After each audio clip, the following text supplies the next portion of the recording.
తాను పార్టీ నుంచి బయటకు వచ్చేశాక ఎమ్మెల్సీ అలాగే జాగృతి అధ్యక్షురాలు కవిత నిజంగా బీఆర్ఎస్ నేతలకి ముచ్చెమటలు పట్టిస్తున్నారు. రోజుకొక ట్వీట్తో నిజంగా బీఆర్ఎస్ నేతలకి చలి జ్వరం వస్తుందనంటే కనుక ఖచ్చితంగా ఇప్పుడు ఎక్స్ వేదికగా ఏదైతే ఒక అకౌంట్ ఉందో నిజంగా అది భయభ్రాంతులు గురి చేస్తోంది బీఆర్ఎస్ శ్రేణుల్ని.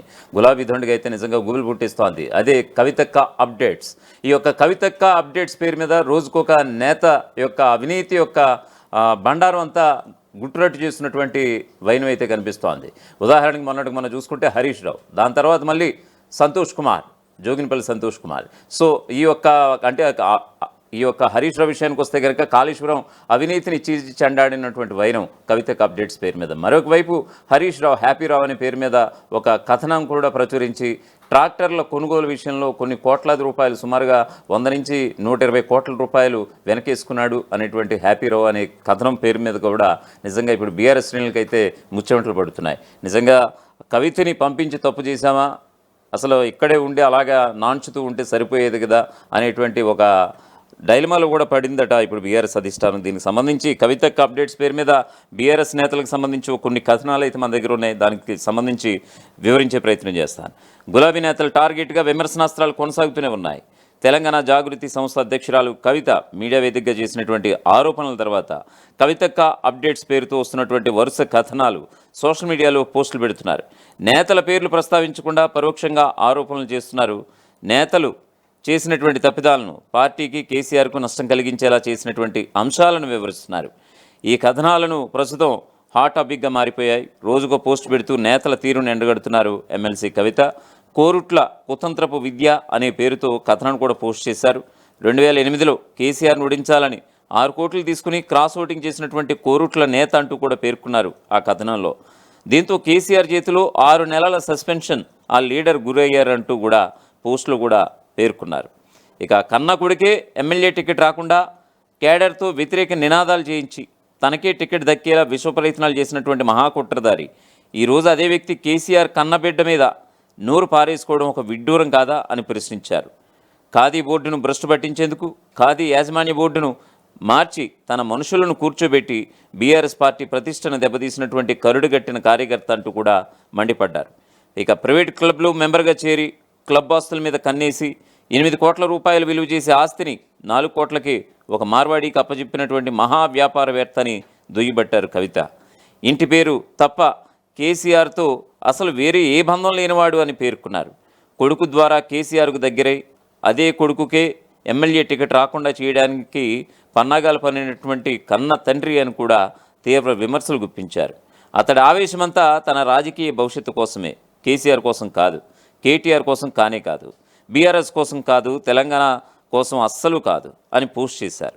ఇప్పుడు రాజకీయ వర్గాల్లో ఇప్పుడు ఈ ట్వీట్ అనేది తీవ్ర చర్చకు దారితీసింది.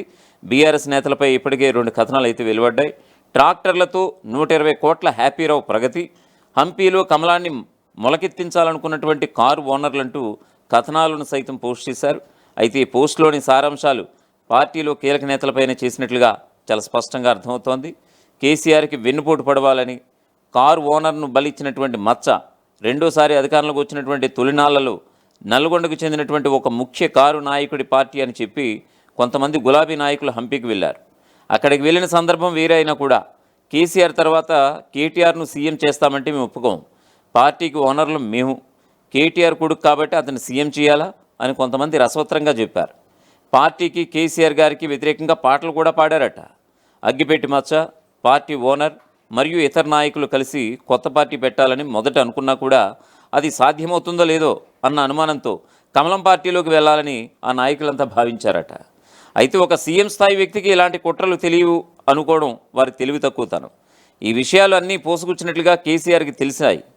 అప్పుడు మెల్లగా మన మచ్చ కేటీఆర్ దగ్గరికి వచ్చి, నేను మా వెంటనే ఉంటా, ఎక్కడికి వెళ్ళను, నువ్వే ఏదైనా చేసి ఒప్పించాలి, నేనేం చేయలేదు, మొత్తం పార్టీ ఓనర్ చేశాడని చెప్పి పాపం పార్టీ ఓనర్ను తన స్వార్థం కోసం బలి చేశాడు. ఇలాగే చెప్తే నమ్ముతారో లేదో అని తన వద్దకు వచ్చినటువంటి ఒక సింగర్ నాయకుడి రికార్డింగ్ కూడా ఇచ్చాడు. తనకు మంత్రి పదవి ఇచ్చినా కేవలం అమలు చేయడం వరకే పరిమితం చేశారు. ఎక్కడ ఎంతవరకు ఉంచాలో అక్కడి వరకే ఉంచారు కేసీఆర్.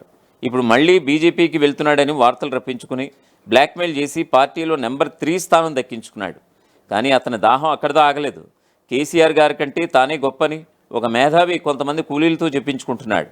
ఈ సమావేశంలో నల్గొండకు చెందినటువంటి అప్పటి కొంతమంది ఎమ్మెల్యేలు చంటి, రసమలై, పార్టీ ఓనర్ తదితరులు ఉన్నారు. వాళ్ళ పేర్లు సందర్భం వచ్చినప్పుడు బయట పెడతామనే కథనాన్ని కూడా పోస్ట్ చేశారు కవితక్క అప్డేట్స్ పేరు మీద కవితక్క అనుచరులు. కేసీఆర్ మహాత్మా గాంధీ గారిని స్ఫూర్తిగా తీసుకుని పల్లి ప్రగతి అనే ఒక అద్భుతమైన కార్యక్రమం ప్రారంభించారు. సంతోషంగా హ్యాపీరావు గ్రీన్ ఇండియా అనే కొత్త డ్రామా మొదలుపెట్టాడు. అతని కన్ను ప్రతి గ్రామ పంచాయతీకి ఇచ్చేటువంటి ట్రాక్టర్ల మీద పడింది. తన బినామీ అయినటువంటి వరుకోలువాసి కోడిపందాలు చేసే హ్యాపీరావు క్లాస్ దోస్తుతో 120+ కోట్ల కమిషన్ కోసం స్కెచ్ వేశాడు.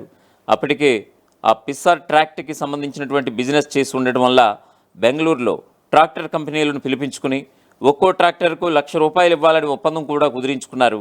ఈ ఒప్పందంలో అప్పటి సంబంధిత శాఖ మంత్రిని దయ లేకుండా పక్కన పెట్టి అతనికి వాటా ఇవ్వలేదు.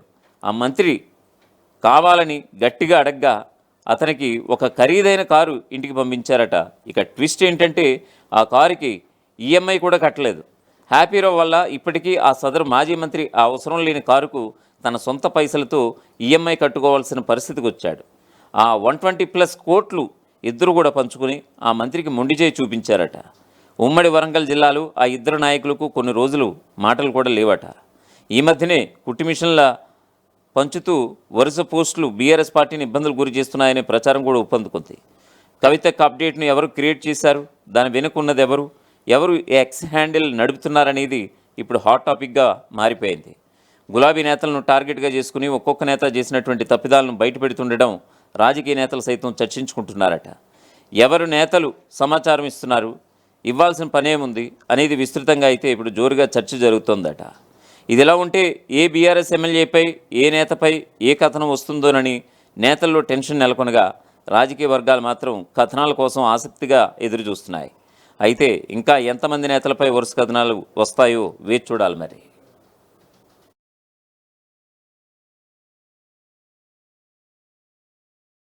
అసలైన తొలి వెలుగు.